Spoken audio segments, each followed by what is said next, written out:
and welcome to yet another edition of the 920 podcast. I'm your host, Logan Quinton, and of course, I'm accompanied by my battery mate, Charley Collier. We are here, Charley, with 2 weeks to go in conference play. It's the Vols' last homestand, probably. Outside of this, your best hope is a regional. Super regionals look totally out of the mix, but 2 weekends to go, 6 conference games. As tight as the SEC is, you can lose a lot of ground, or you can gain a lot of ground. So, still, in a sense, quite a ways to go. But the Vols are running out of time, and they missed a huge opportunity last weekend against Georgia. If you just take that series 2-1, things are looking a lot different, and particularly because this week's opponent is Kentucky. This time last week, your Tennessee, you had control over Kentucky, and you controlled your own destiny when you look at head-to-head versus them, considering you play them and you're trying to battle for that sixth spot, in the SEC. Charley, what were your thoughts last weekend against Georgia, and how much of it carries over into this weekend? Yeah, it's disappointing because you feel like you did have so much momentum, only for you to be right back at square one, and it's not like you're going backwards either. That momentum hasn't stopped, or it hasn't. I guess come to a close. But yeah, I think you're kind of at a pause.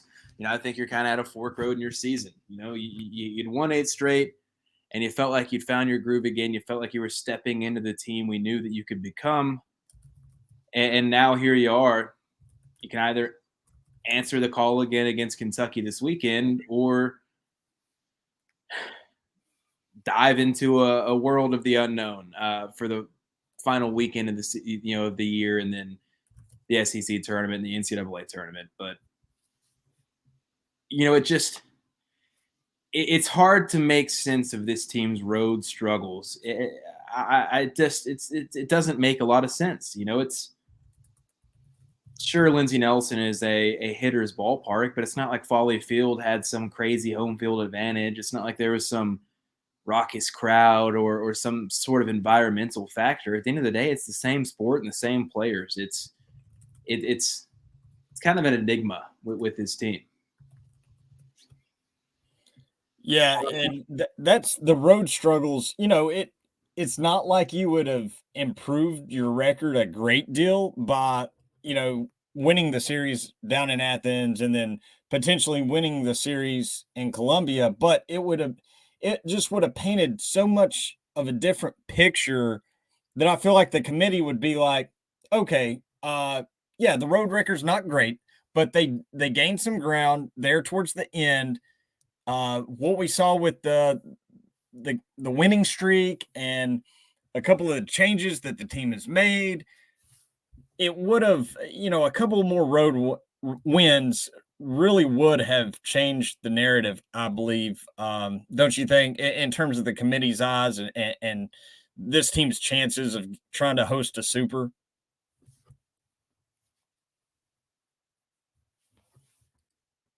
Sorry, I accidentally hit mute. Yeah. The conversation last week was getting to potentially a super regional. Being a that 7th or 8th national seed and giving yourself a chance.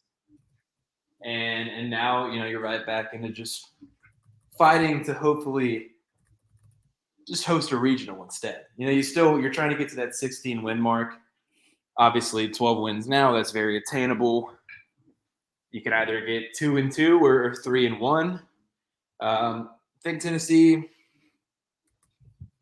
could sweep Kentucky this weekend, but yeah, it's like everything felt so perfect this time a week ago. It really did. It felt like, all right, it's the storyline of the team that was supposed to be this juggernaut and struggled, and they got it all back together, and now they stormed back in the last month of the season to host a a regional and host a super, and they're in the College World Series, and this is the team they thought we could be. And I guess it's more so disappointing that we're not going to get that full storyline.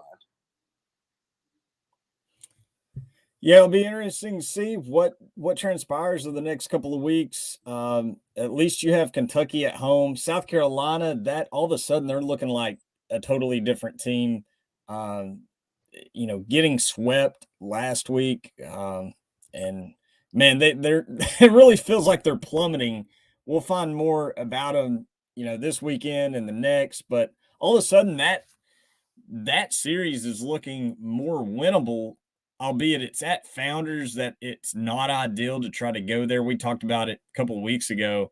That matchup was looking like if you just won a game and you took care of business at Athens and at home, then you're sitting in pretty good shape.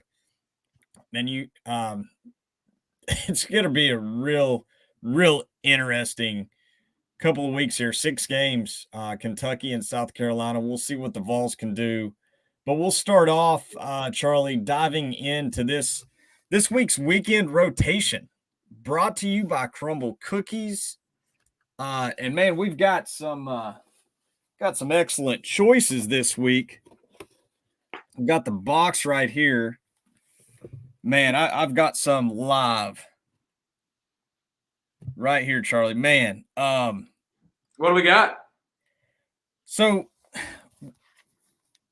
we've got, I don't know if I should mention this in case Bear is listening, because he's going to get a little edgy.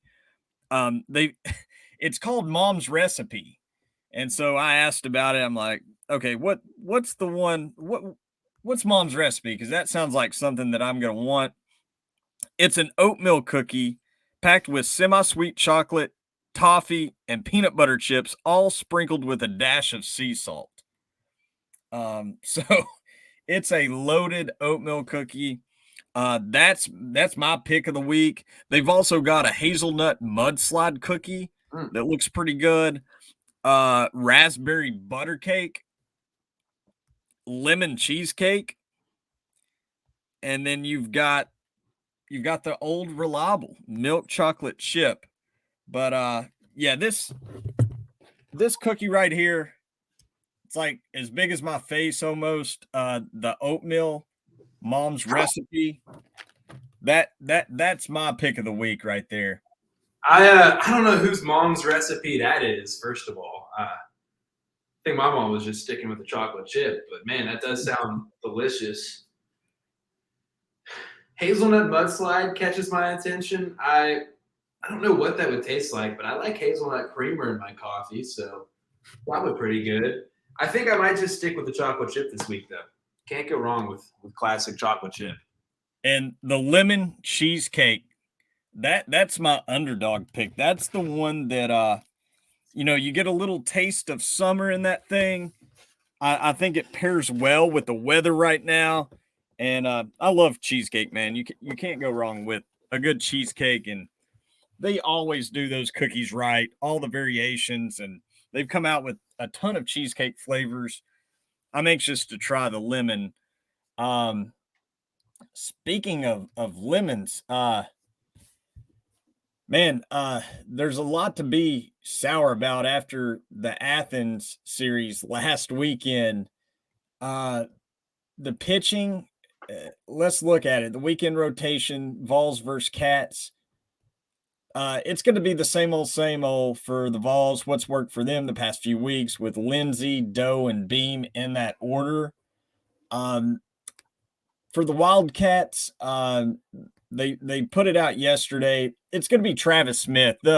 Their top of the rotation Thursday/Friday guys have been sort of it's been kind of a merry-go-round. Travis Smith is going to get the start this week against Lindsey. He's 4-1 on the year. In his last 3 outings, he has 15 innings pitched, only 3 earned runs, 14 K to 5 walks. He's just a red shirt freshman righty that has been really good for them. Tyler Bozma will go against Doe on Saturday. He's a grad. He's a senior graduate, lefty. He's only tossed more than 5 innings twice in the SEC this year. His last 2 outings didn't go very long. 6 1/3 his last 2 outings. 3 strikeouts to 5 walks. So he may be scuffling a bit, but he's a ground ball pitcher. He has 70 outs via ground balls this year compared to 41 flyouts. So he's a ground ball pitcher. That could be interesting in that matchup on Saturday. And then you got Zach Lee on Sunday. He's coming off a phenomenal performance against South Carolina. He had 12 strikeouts, 0 walks, 6 2/3, only give up 2 earned runs. He's a right-handed senior. So there are your starters, and these guys are deep, man. They are really deep. Darren Williams, who hasn't pitched in since April 28th, I think. He's been really good. 43 strikeouts and 47 innings to just 16 walks. And then Magiel Cotto hasn't logged a ton of innings, but he's a really big, hard-throwing lefty who was probably their darling in terms of MLB draft prospects for this year's draft at the beginning of the season. And Mason Moore has been kind of a little bit their closer. He leads them in saves with 4. He's not going to blow you away with anything. He just finds a way. And then Ron Hagenow, also 18 2/3 innings pitched, 2.89 ERA. He has 27 strikeouts to just 6 walks. They're deep. They got a lot of guys they can throw at you, and they don't care to, as we saw last year in Lexington, they will keep that bullpen turning to keep you off balance. These guys know how to pitch. They don't have the likes of Chase Dolander or a Chase Burns. They just got guys that are bulldogs and willing to go out there. And like I said, they're going to get after it in terms of throwing a bunch of different slots and a bunch of different guys at you. So, Charlie, what are your thoughts on this weekend's rotation on both sides?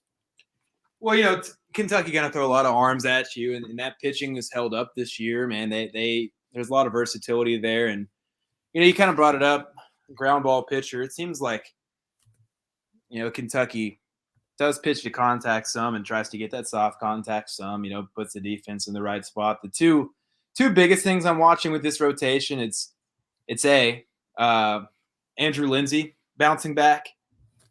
I think Andrew Lindsey, when he first kind of took over in that role, and then, in that game, that Friday night start against, I guess it was a Thursday night against Vanderbilt. But, the first game of the series, he was excellent, man. He had all those strikeouts, and I think his confidence kind of there was an osmosis that reached the rest of the lineup. I thought he really provided a spark, and he was a big part of this season, kind of turnaround, or this mini turnaround, so to speak. I would like to see a big bounce back from him this week. If he can tonight, Friday night, be that guy, then man, I think Tennessee, kind of goes as he goes. You have it written down here. I see 9 2/3, 4 Ks, 4 walks in the last 2. If he can be a high strikeout guy, and if he can have that same level of confidence, man, that I think that'll do wonders for Tennessee. And then there's also, again, kind of the juxtaposition of Sunday's 2 starters. Zach Lee, you mentioned it, 12 Ks against South Carolina, coming off an exceptional start. And on the other side of things, Drew Beam, he had a hard time with Georgia. Those road struggles showed up again for him. He's coming off of one of his worst starts as a Vol, and he's mostly been an anchor for this team, throughout this season. So I'm looking at that on Sunday to see what kind of bounce back we get from Beam, and just to, in general, to see if we get the opposite of hopefully the opposite of last Sunday with those 2 starters. And then again, looking to see if Andrew Lindsey can regain form. Yeah, I think when you look back at Lindsey's first couple of starts, and by the way, he's yet to record a win. So that's what I've got noted here. I mean, if he can get a quality start in, and as you mentioned, kind of get back to having that same juice that he did the first couple of weeks, that's the key. And also what the key is, who comes behind him. Um, typically it has been in short sample size. Uh, Tony has shown that they want to go Lindsey, Halvey, Sewell, or if he goes a little deep, get to Sewell. But Chase Burns needs to pitch ASAP, in my opinion, after sitting last week. So do they go Sewell and then Burns? But anyways, back on Lindsey, the first two starts, I think he recorded like 15 strikeouts to just 2 walks in his first 2 starts. And then I've got it right here. The last 2 starts, while he's been manageable, he's sort of, he's not lost control or been really wild or anything, but it's just not the same type of results. But the guy's got a really good pitch mix. Hit all his pitches are really good. I mean, it's not like he's fastball slider heavy type of guy. He's a guy that I think that he can mix it up against this Kentucky lineup, draw some weak contact. Because this is a Kentucky team that's not gonna. Hopefully they won't outpower Tennessee over the weekend. That'll be a little odd, but they're dead last in the conference. I think 33 home runs on the season. They play small ball with the best of them. So, yeah, that's an interesting matchup. And I think tonight, the Friday game, like I said, Lindsey, can he get the quality start? And who comes behind him? Sewell, Halvey, Burns. Is it 2 of those guys, 1 of those guys? If it's just 1 or 2 of those guys, feeling pretty good about it, especially if Lindsey gets that quality start in. And yeah, again, I mean, I think that is the biggest key, though. It's Lindsey getting that quality start in.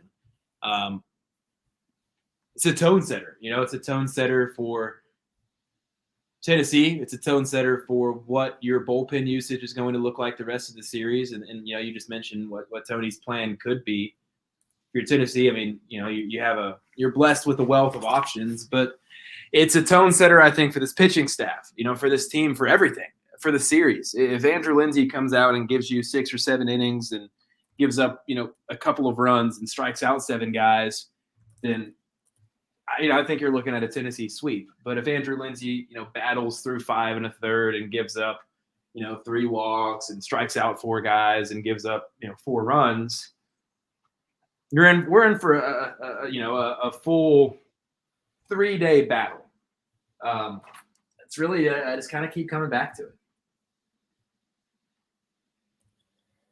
Charley, if I know you've got some obligations, you can go ahead and hop off if you want, and I can finish this thing out. Totally up to you. Yeah, I do actually need to go ahead and dip out. I am sorry that I could not be with you longer today, Logan.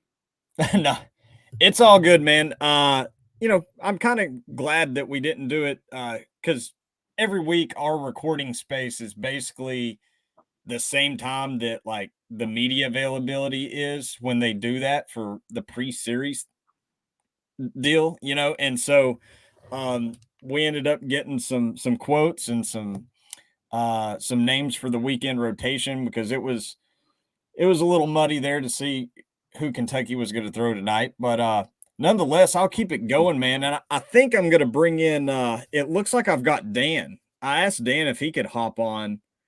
And we'll preview our not preview, but recap our mock draft that Baseball Prospect Journal has put out. So that'll be fun, man. Go handle your business and take care of it before the game tonight. And hopefully, if you don't go to the game, hopefully you sit back and watch it and enjoy Andrew Lindsey getting a quality start. Amen, brother. Yeah, I'll be excited to go back and listen to you and Dan break down that mock draft. Saw it on Twitter today. I'm liking what it's looking like for my Nationals. I won't spoil anything, but I'll take full credit for that. yeah. Yeah, all right. Well, I did you a solid, man. yeah, just make that happen in real life, please, which I'm sure it's probably going to, but yeah, you guys have fun. Dan? Absolutely. But Yeah. sorry, my mic froze there, I think. But yeah, you guys have fun and enjoy a different half of the battery for the second half of the podcast, and go Vols. Sounds good, brother. We'll check you later, man. All right. Let's see if we can get Dan on. I got to do a couple things here. And we'll get back into the Tennessee preview for the Kentucky series. Like I said, one of the factors, Chase Burns, getting Chase Burns some work this weekend will be interesting to see. I mean, they said he was a little sore last weekend. That can entirely be true. I'm not particularly worried, but I do want to see him. I would love to see Chase go 20 to 30 pitches Friday night and then come back on Sunday to close things out and extinguish Kentucky. That would be something I'm all in for. But Dolander, it could be Dolander's last home appearance. So I think Doe is going to be juiced up. I've been waiting and waiting for Chase Dolander to perform at the level that he's capable of. It's really been command issues. We did have some pitch calm type of stuff that played into it early in the season. But all in all, the command has not quite been there at times this year. He's also dealt with just some strange variants in other ways. Would love to see that guy come out and shove on Saturday and go out in style. Hopefully it's not his last home game at Lindsey Nelson. But we'll see. We'll see what the Vols can do to kind of change that.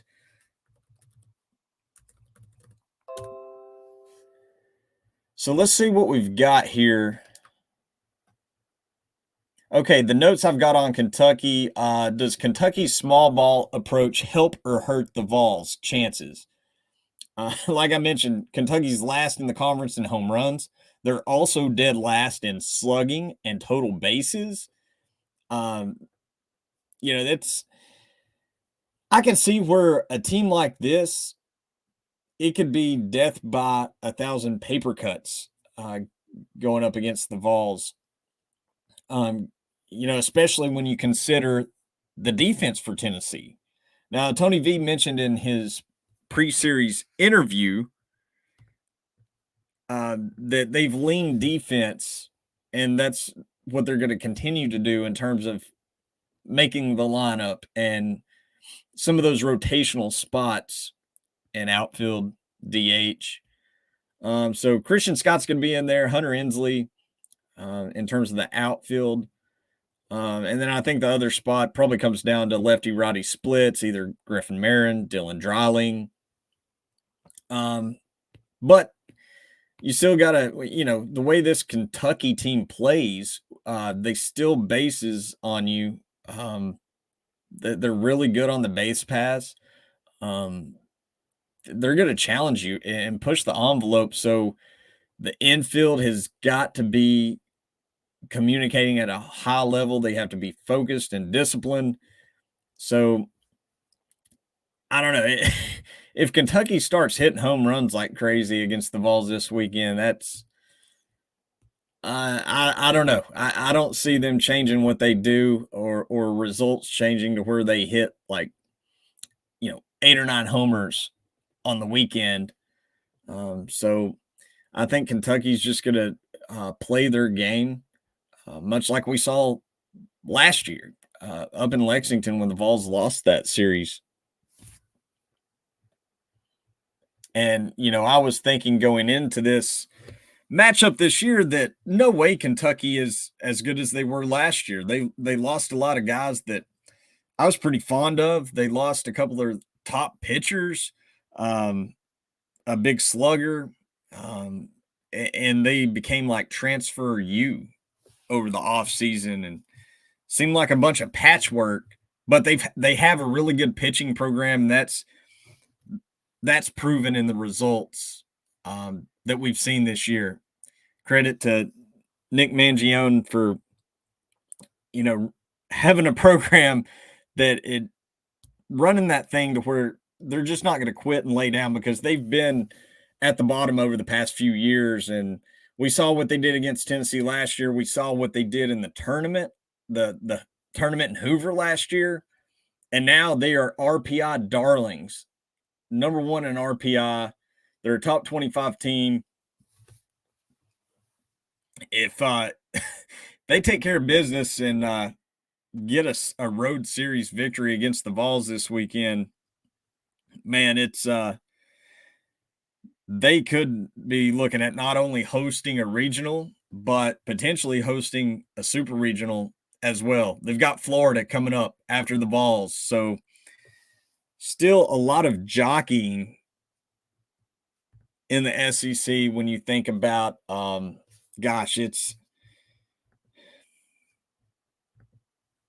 you've got South Carolina, Florida, and Vandy in the mix. Kentucky's still in the mix. And then the bottom three, Tennessee, Georgia, Missouri, pretty much out of it, right?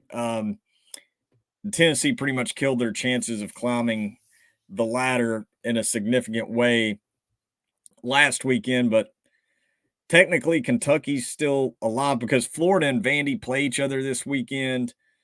And then Kentucky plays Florida. Real interesting to see how it's going to shake out. In the West, you've got Arkansas leading the way for now, right there with LSU. It's a two-horse race in that division. Anxious to see how it shakes out over the last couple of weeks. And it looks like we have Dan Zielinski now. He's going to hop on with us. Hey, Dan, how's it going, man? Good, Logan. How are you? Thanks for hopping on. Charley had something come up, and I appreciate you pinch hitting in this situation. Yeah, no problem. It's always good to sit down and talk with you, talk college baseball. Always enjoy it. Yeah, man. So Charley and I previewed Tennessee and Kentucky. And what I wanted to get to talk about some of these guys on the Tennessee side of things that are going to be hearing their name called this summer. And then also to go along with that, tell the folks what we've done with this our version of a mock draft that we did at Baseball Prospect Journal.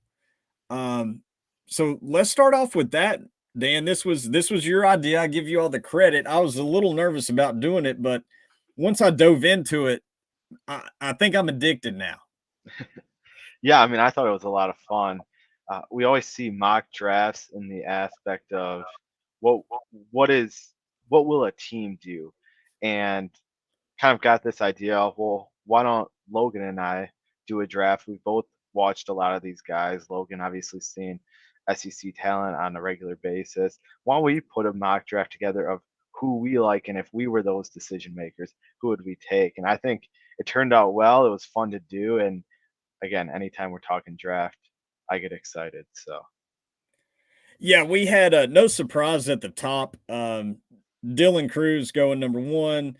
He's about to, break a record for signing. He's probably going to get north of 9 million.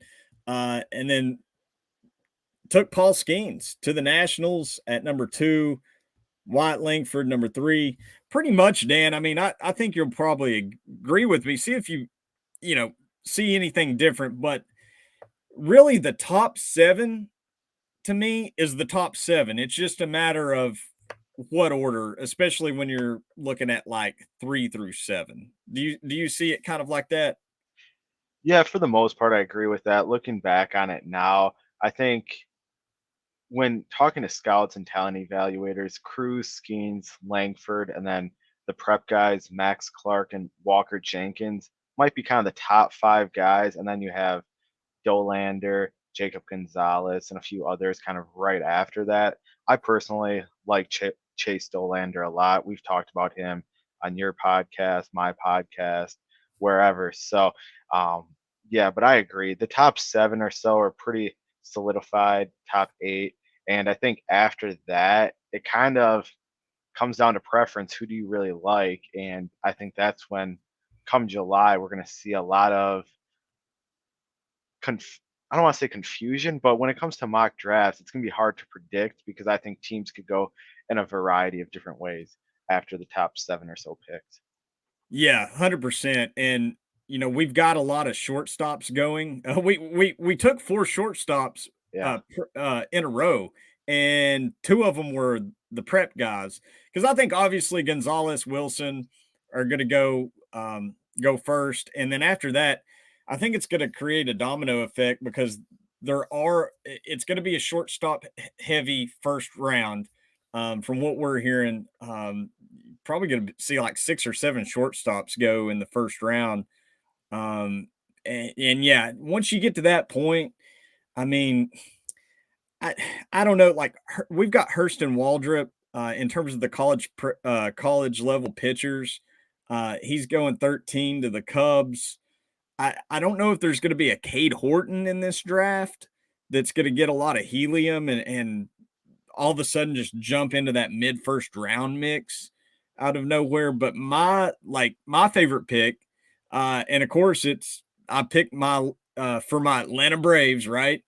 And it's not just because of that, but Chase Davis from Arizona. I took him to the Braves at number 24. I'm not sure he's going to be there at 24. This to me was the best player available.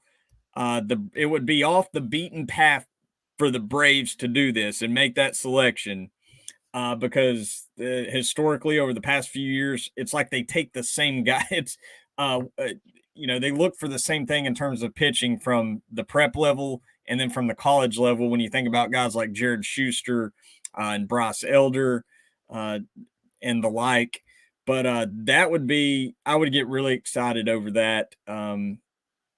Any other names, Dan, that any surprises once everything shook out in this mock?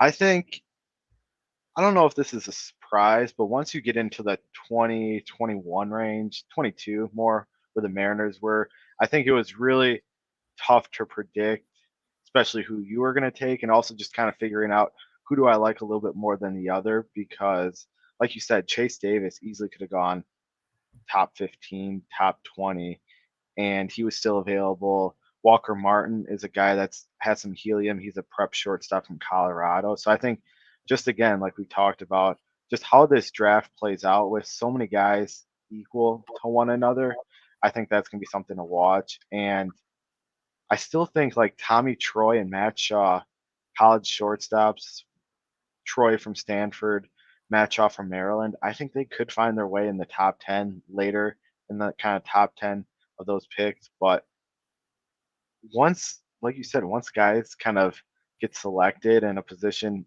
group starts coming off the board quickly, teams seem to fall in line and make sure they grab their guy. So, still a lot of time between now and then. There's someone who's going to move up, whether it's Cade Horton like or into the back of the first round between now and draft day. Always does happen. Yeah. But it's just, I think our draft showed too, it was pretty college heavy for Yeah. the most part. And I feel like teams in the last couple of years have prioritized college players. Part of that has to do with a lot of guys making it to school because of the 2020 draft when it was only 5 rounds. But I think just also track record and data shows college guys have a better chance of making it to the major leagues and having success. Yeah, and the X factor in terms of organizations that are drafting at the top of this draft in the first round, you touched on it. The Seattle Mariners, they've got 2 first round picks and they have a comp A pick as well. They can be flexible.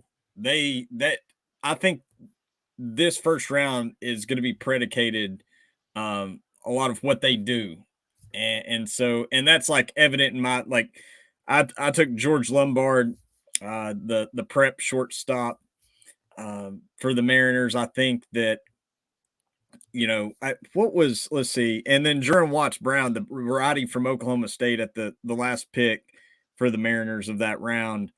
And who knows what they could do with their Comp A pick after that. So really interested to see what the Mariners do, and like you said, to see where that the helium that we're going to see coming down the stretch once we're inside of 60 days now. So I can only imagine how much this will change when we do a second one, even if it's like 30 days from now. No, I totally agree. And like you said, the Mariners are a very data-driven organization in general. And to me, it seems like right now they're going to take three quality guys with those three picks. I don't see them selling out for one big name with one of those picks and kind of driving someone down the board. They could, but I think they're more likely to get three really good players. And Watts Brown is a guy I took at 29, and he's really fits the analytical mode for pitching development. So um, that's going to be interesting to see. And then just like we've talked about, there's always helium. I think teams fall in love with guys. There's a recency bias. So we saw that with Cade Horton last year. He pitched well in the tournament. He increased his stock dramatically. And someone's going to have that kind of postseason this year, whether it's a Waltrip, whether it's Bradfield from Vanderbilt, someone like that is just going to improve their value this postseason. As far as the Vols, some of the top names, obviously we touched on Chase Dollander. You selected him 5th overall to the Minnesota Twins. What have you heard in terms of his draft stock? And we all know about I've written about it, we've talked about it. The command has been a little bit of an issue this year. There's been some other things. He doesn't like to use PitchCom, but they were using it early in the season. They did away with it, then went back to it at times. There's a little bit of that. And then along the way, he's caught some bad variants just here and there in general. Is he pretty solid as a top 5 pick? Or I just don't see Dollander sliding too much. A lot of people, will bring up, he's not living up to that billing that we saw in the preseason, right? Like number 1 overall. And so they kind of interpret these results from this year into, he's going to slide. I'm not seeing it, man. You think he's pretty solid for like top 5, 6, 7? I was going to say probably top 7. I just think some of that, he went into the year being the top guy. And Paul Skeens has pitched phenomenal. He's been almost unhittable. But Dollander still has all the ingredients of being a really quality front of the rotation pitcher. Sure, the results haven't fully been there this year, but I think he's a lock for the top 7. It's hard to predict because he isn't. If he was lights out, he'd be a guaranteed top 3 pick. But with some other guys across college baseball and the prep ranks having good starts to the year, I think it's pushed Dollander down a little bit. I think people just, again, that recency bias, also are a little disappointed with him. So the profile around him kind of gets a little knocked down. But Chase Dollander has all the makings of being an ace. So that's not going to fall too much. I think top 7 is realistic for him. Yeah, I agree. And I think in the long run, what Doe has, along with Frank Anderson, what they've worked on this season will pay dividends a couple years down the road when he's in pro ball. He's mixing his pitches with, last year it was fastball slot, like something, it was at a crazy usage, like 95% or something like that. Yeah. And this year we're seeing a lot more of the changeup. We're seeing a lot more of the curveball. And to me, from what I've seen, he's developing a good feel for both of those pitches. And I can see where, eventually those two offerings can get to average or to above average. And if that happens at the pro ball level and he's progressed in his command with his, we know about the fastball slider tunnel that he's working with. Slider's his best pitch. When he's got the spin on the fastball, it's dang near unhittable. So you're talking a guy with a 4-pitch mix that could potentially be above average or plus, with a couple of those. Well, and that's why I still like Dolander, because I think he's maybe more of a complete pitcher than Skeens is at this point. Sure, Skeens is 6'6", 235, and has an elite fastball slider combination, but he really doesn't have a third pitch. And to be Right. a high end starting pitcher at the major league level, you need a third pitch. So, sure, can he develop it? Yeah, he probably will. But Dolander right now on paper just has everything going for him. He's made progress with his secondary pitches. His fastball slider is really good, and he's still pitching pretty well for being in the toughest conference in college baseball. Yeah. Sure, it's not last year. Sure, he's had a couple more walks, but overall, he's still showing that he can get quality hitters out. Yep. And if, last draft class is anything to go on in terms of the Vols, I don't know if you've seen it, Dan, but Jordan Beck and Drew Gilbert are just absolutely making a mockery of single A and double A ball right now. Didn't Gilbert just get called up the other day? Yeah, Like double A or something? he's at Corpus Christi, and he's still raking barrels that he was in A ball. Jordan Beck had hit. I'm not sure he had a homer last night. I'll try to pull it up, but he had 9 homers in 11 games. And he's on a massive hitting streak right now. He continued his hitting streak last night. I know that. But he's with Spokane. Yeah, and then Sean Hunley, a guy from a couple of years ago, he's throwing for the Montgomery Biscuits, and he's doing really well. So a lot of Vols are shining, in pro ball right now. And I think, when you look at a guy like Dolander, uh, it's a common narrative out there right now that a lot of organizations are taking notice of Tony Vitello and Frank Anderson and what they've done with some of their guys while they're in college in the best league in the country. And they're really going to hone in on some of these guys like a Chase Dolander. And I agree with you. The slide in command, which it hasn't been horrible, it translated into a slide in draft stock, talking about, back in the first round or out of the first round or even mid first round. I don't think it gets to that point. I think we're likely to see Doe up at the top. Well, and Dolander entered the season as everyone's number 1, number 2 prospect in this year's draft class. So for him, he really had nowhere to go up because he was already at the top of the class. So like everyone knew he was going to get nitpicked this year, and even if he would have had a similar season as what he did last year when he had a 2.39 ERA, over 100 strikeouts, only 13 walks. Like Skeens is still having a good year. There still would have been that argument who should be the number 1 pitcher selected. So again, I don't think Dolander's draft stock is falling. I don't think he's really going to lose out on that much money. He's still going to be a top 7 pick. He's still going to get paid, and he's still a guy that I think a team could fast track to the major leagues in the next couple of years. As far as anybody else, we're probably not seeing. Oh goodness, my phone just went off. I hit a button. We're probably not looking. We're definitely not looking at multiple day one guys.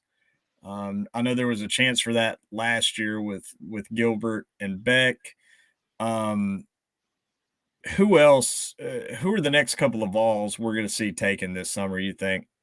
Yeah, I mean, the first one is obviously Maui Ahuna, the shortstop who transferred in from Kansas, where he was last year, had to miss the first couple games this season because of that whole ordeal. But overall, he's had a pretty good year, hitting 319, showing some power. He is striking out a little bit more than scouts would like, but athleticism is really good. He can run, he's quick, and defensively, he's a guaranteed kind of lock to be a shortstop in the professional ranks. He's got to tighten up a little bit offensively and not swing and miss so much. But I think the tool set is there that a team is going to see him and think that they can get him in their player development system and just kind of fine tune him a bit. And he could have a chance to be a really quality major league shortstop, someone who hits 20 home runs, hits for some average, steals some bases, and plays quality defense too. So I think he's a guy that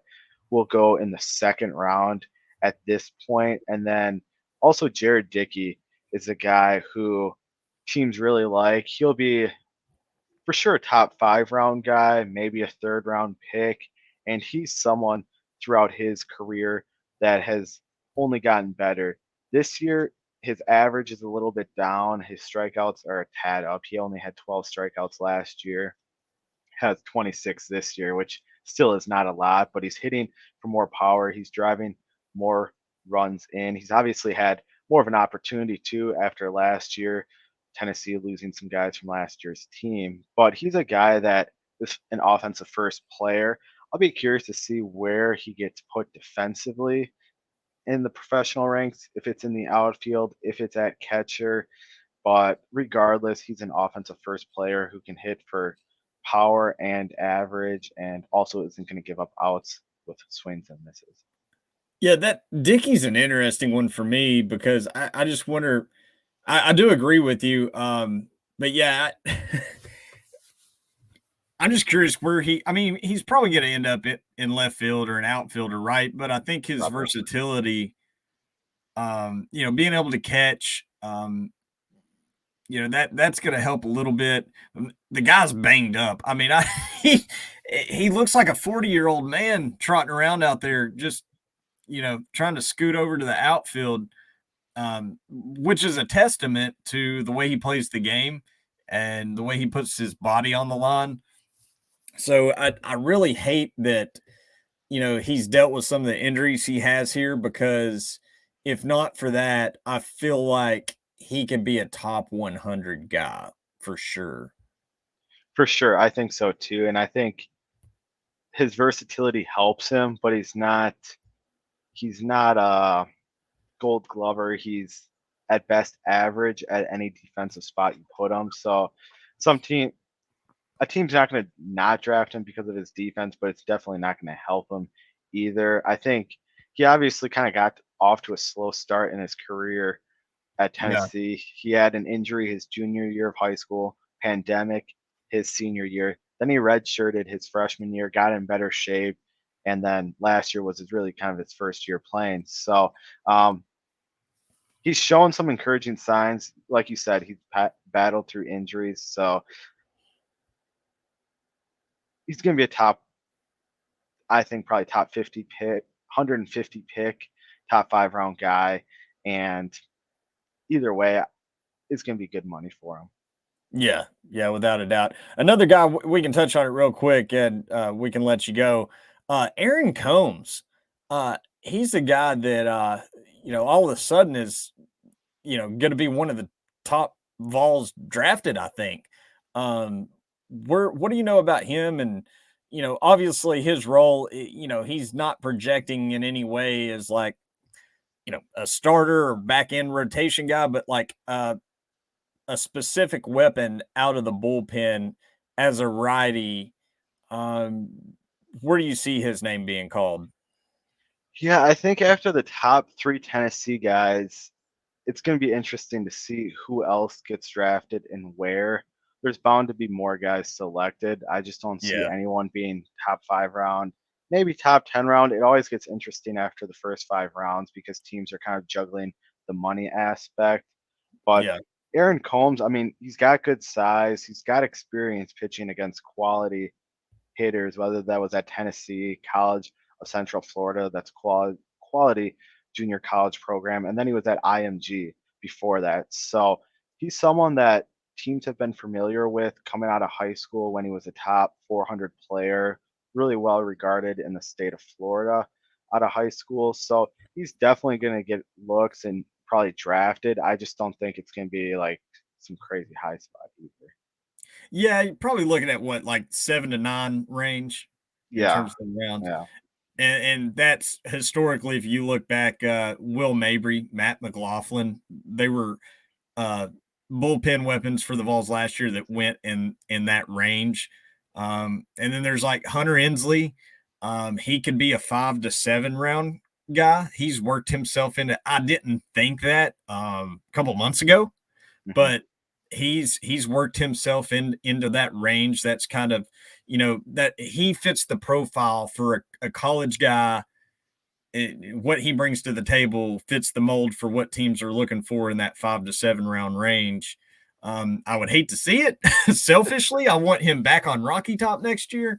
But if he's selecting that 5 to 7 round range, I'm not sure we've seen back in Rocky Top. Yeah, I mean, it really just comes down to once you get past that like first 5 rounds, teams are looking for particular skill sets that they can just enhance. So, Yep. especially with those player development systems, those analytical driven player development systems, if they see a couple traits that they can just tweak and maybe improve a little bit to really enhance someone's value, those are where guys are going to go and have a chance to be top 10 round picks. Yeah, absolutely. And Hunter Inslee is a guy with a high floor, and he checks some boxes with like what you're talking about. He has a little bit of speed, a little bit of power, and yeah, and he's proven to be a really good, consistent hitter in SEC play, or in the toughest league in the country. So, yeah, if they can bring him up and like you said, tweak a couple of things, he can turn into a really, really good undervalued prospect. And like you mentioned, SEC play, guys who have success in the SEC are always going to get looked and have a chance to get drafted. And then, like you mentioned earlier, Tony Vitello has built a quality program at Tennessee that's known for its player development and getting guys ready for pro ball. And we've seen that with the list of guys you were talking about earlier. And we're going to continue to see it just because of how he's able to develop these guys. Obviously, these guys come in with talent too, but people are taking notice of Tennessee and the talent they have, and that always helps guys when it comes to the draft. Yeah, and by the way, Jordan Beck, he went into last night with a 12-game hitting streak. He extended it to 13 games. He did not get a home run. He was 1 for 4, but going into last night, he was batting in high A for Spokane. He was batting .423 with 24 RBI, 15 runs, and an OPS of 1474 on the year. That'll play, won't it, Dan? For sure. Both those guys, him and Gilbert, were so good coming out of college. I preferred Gilbert a little bit more over him, but otherwise, yeah, both are going to be really quality. I think major league hitters at the at the major league level. What caught my attention going into spring training and during spring training, when the Astros, when media was interviewing the new GM, Dana Brown, who came over from the Braves. He used to be a head of scouting for the Braves, which was a massive blow, and it was a great pickup for the Astros, I hate to say. But he was insistent on Drew Gilbert is our center fielder. Like he's our future center fielder, and not just for in the distance. Like we want him up as soon as possible. And he's really pushing that. And with the way Gilbert's playing, I mean, I wouldn't put it out of question for him to debut at the, towards the end of this MLB season. That's what I was just going to say. With him already being at Double A, like he's not that far off. It just comes down to how aggressive do they want to be with moving him up. But you would think for sure next year, if he doesn't get called up this year, next year he's got a clear shot to either make it out of spring training or be an early season call up. So that's one reason why too I like taking college guys. Sure, it doesn't always work out. I interviewed Corey Ray the other day for my podcast, and he was a former 5th overall pick out of Louisville. People thought he was a can't miss guy, moved through system quickly. Didn't work out, but when you do get the right college guy that is able to move quickly, he's ultimately helping your team within 2 years at the major league level. And I mean, you can't ask for more return on your investment than that. Good stuff, Dan. Before I let you go, I just wanted to touch on, I don't know how much you're keeping up with some of the positioning in the SEC or like the regional seating, things of that nature, but just wanted to, in general, get your thoughts or maybe some predictions how you see this thing shaking out. We got a lot of jockeying going on, particularly in the SEC. Um, Still 2 weekends left to go, so a lot can change, but uh, anybody you have your eye on in the SEC in terms of, you know, hosting a regional or making it to Omaha, anything in that regard? Yeah, I mean, it's interesting to just look at the standings and see LSU not at the top of the West. I know it's by Yeah. one win, but still, like LSU, they definitely have some things to work through, especially when Paul Skeens is not on the mound. Their starting Yeah. pitching has not been good at all. So, I mean, everyone talks about how much talent they have, but they definitely have some things to work through if they want to get to Omaha. Vanderbilt, just every year Vanderbilt kind of flies under the radar, at least the last couple years especially. And right now they're right there in the mix to win the SEC, and they're definitely going to probably host a regional unless something crazy happens. But I still like Florida. I think Florida is a team that can get to Omaha. They have pitching, they have the hitting, and they're going to be a team to watch come postseason play. I agree. And, it's crazy to think, back when Tennessee swept Vandy, that really felt like a big blow to them. Yeah. But, look at it now, they're sitting there in perfect position to try to win the division. It's they've really kind of handled their lumps really well. Yeah, 17 wins in the conference, 17-7, 2 game separation between them and Florida. They play each other this weekend, so Yeah. that could be even more of a gap. I mean, Vandy could pretty much wrap this thing up. So it's been impressive to see what they've done, especially with their pitching injuries. And I know Carter Holton is scheduled. He's listed as a probable for tonight, but if you go back a couple of days ago, things didn't sound good. Tim Corbin wasn't even sure if Horton would go this Friday, so that's going to be interesting to watch. And I agree with you on LSU. They are extremely vulnerable after Friday or after the Paul Skeens game. So it's going to be interesting to see how they handle that and manage some innings and situations once tournament play opens up. Yeah, I don't. It kind of shocks me how much their pitching has struggled a bit because they do have the names. They do have guys like a Christian Little, Thatcher Yep. Hurd, some other people too in that mix that they brought in, and it just hasn't fully worked out for them right now. Similar to Chase Dolander, like some of these guys just aren't getting lucky, but some of them also just aren't executing and living up to their potential. But LSU definitely will not win a national title if they don't have some of these starting pitchers step up here. From your seat, this is interesting to me because I'm, covering Tennessee and I'm in the thick of the SEC talk pretty much. And even this team I'm about to ask you about, even from my seat, there doesn't seem to be a whole lot of buzz. I mean, but I'm wondering about Arkansas. It's from where you're sitting and the way you ingest some of this content and keeping up with college baseball. Doesn't it seem like Arkansas isn't really catching a whole lot of buzz? I mean, if they get healthy, that's my team. That's my pick to like, I don't know if dark horse is the right name, but once they get fully healthy, they are going to be super dangerous. Yeah, that's what is interesting too, because Arkansas is consistently competitive, but maybe it's they do have talent, especially when it comes to the draft. But like they don't have the names of a Dylan Cruz or a Paul Skeens or a Dolander or Langford.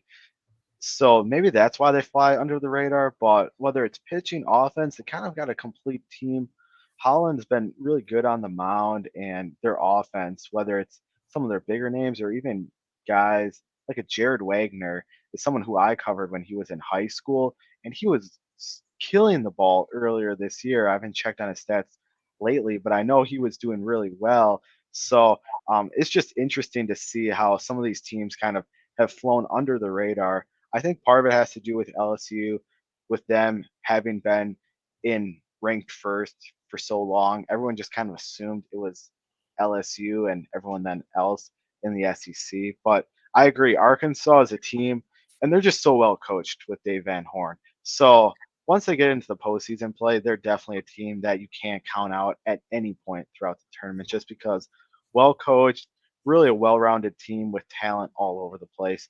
So that's a team I'm watching. Quickly, I kind of want to get your thoughts on Alabama. I know we talked about them early on in the year when they got off to a strong start. Now they've had the coaching change. They're still kind of in that mix, but to me, they're a team that it's gonna be fascinating to watch because how they respond from Bohannon getting launched. But I just still am not buying them long term. Yeah, I'm not either, but I also think that it's impressive what they've done since the scandal has come to light. Yeah. It's just how long can they ride that wave, that wave of momentum that because to me they don't have some of the lead horses that some of these other clubs do in the conference. Um, yeah, it's going to be real interesting to see what they do. I mean, technically they're sitting at third right now in the division, but they're in a tie with A&M, Auburn. I think A&M is coming down this stretch with a head of steam. I really like that lineup. Jack Moss, and then you've got like a freshman and Jace Lavalette. He's a guy that I'm going to write a little bit about with some content coming soon. But to me, I'm gonna take my chances with a team like A&M or even Auburn when you factor in what kind of class Alabama is sitting in right now, and how they shake out in terms of the conference and postseason play. I'm kind of with you, Dan, because I wasn't high on them coming into the year. They've taken their lumps. And then the scandal came out, and then they've sort of rallied together and done really well. But like I said, I think it's a wave that's eventually going to crash, and Yeah. I'm not sure of their chances in postseason play. Yeah, I agree. And it just shows how difficult the SEC is too, because we have programs like a Mississippi State, even like a Georgia, who every year they go into the year, both programs having high expectations, but Mississippi State only a few years removed from winning that national title, and things have not gone well uh, over there for Mississippi State the last couple of years. So that's a little bit surprising to see, just because of them being unable to carry the momentum over from their national title year, but they also don't necessarily have some of the talent they probably need to. Yeah, it is nuts seeing Mississippi and Mississippi State down there at the bottom. The last two national championships, But yeah, squarely in the bottom of the SEC. And that's how I mean, technically they're in it to make it to Hoover. It's between those two and Missouri. And I mean, I'm taking Missouri out of that mix. If it's a bar fight, I'm taking Missouri because that's a really scrappy team that has more to offer in terms of like some pitching and then just overall defense and not messing things up. But yeah, just insane how the honeymoon is over for both of those programs, Mississippi and Mississippi State, and they're sitting here at the bottom of the conference. yeah. I mean, Missouri plays Georgia and Auburn to finish up the regular season, so not cakewalks by any means, but also they're not facing some of the top teams in the conference either. So there's definitely some wins to be had there, and with them having the one game cushion over both Ole Miss and Mississippi State, I definitely like their chances too. Well, Dan, it's been fun. I guess we'll wrap it up. I appreciate you coming on, and you killed it, man, with the pinch hit situation out of nowhere, coming in to help us close this thing out. It's been really special to have these conversations with you, and we're going to cover more of this type of content with the MLB draft coming up. Like I said, we're inside 60 days. So much is going to change between now and the time of the draft. I'm excited to cover some of it and to keep covering the Tennessee baseball team. We'll also have more content coming out at Baseball Prospect Journal in that regard. So yeah, be on the lookout, whether it's some of these guys that we're profiling for Tennessee, maybe it's some other, some preps or some other college players that Dan's going to touch on. We're going to be sure to pump out that content over the coming weeks. So stay tuned. Like I said, Baseball Prospect Journal, and you can follow Dan at Dan Zielinski. That's ZIELINSKI3, the number 3 there at the end. Dan, thanks so much. Any parting shots on your way out? Not really, but Logan, man, I appreciate it. It's always good to catch up and talk college baseball. So I'm glad you had me on. It was kind of a quick turnaround, but hey, nothing wrong with that. Like I said, always good No. to talk baseball, and I'm excited for postseason play. I still think Tennessee's got a shot to make a run. They got to get some things figured out, but we'll see. Yeah, man. I'm still going to take my chances with the arms being as healthy as they are and as deep as they are. Like you said, lots to clean up. I mean, 2 weeks of SEC play, it's going to go by in the blink of an eye, but 6 games Crazy. is you can lose so much ground or gain so much ground in 6 games as tight as the SEC is. Exactly. No, I totally agree. Yeah, it's going to be a fun couple weeks, and it all comes down to pitching, and Tennessee has that talent. They just got to put it all together. Yes, sir. Absolutely. We'll see if they can do it starting tonight against Kentucky. For now, we're out of here. I'll catch up with you folks on the 920 podcast next week. I'm Logan Quinton. He's Dan Zielinski. Thanks for hopping on with us.